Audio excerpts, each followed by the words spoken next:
माशाल्लाह F35 वाली breed उस्ताद बलाल साई दे घर दी है। इस मादी ने पहले वांडे दे विच 5:31 मिनटां ते बैठे सी और दूसरे वांडे 'च 6:00 ते कुछ मिनटां ते बैठे सी।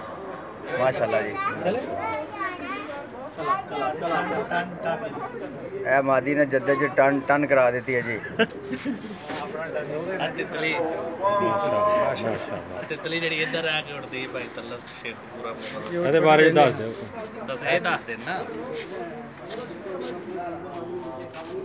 इधर है जी तलत भाई दे घर दी ब्रीड है।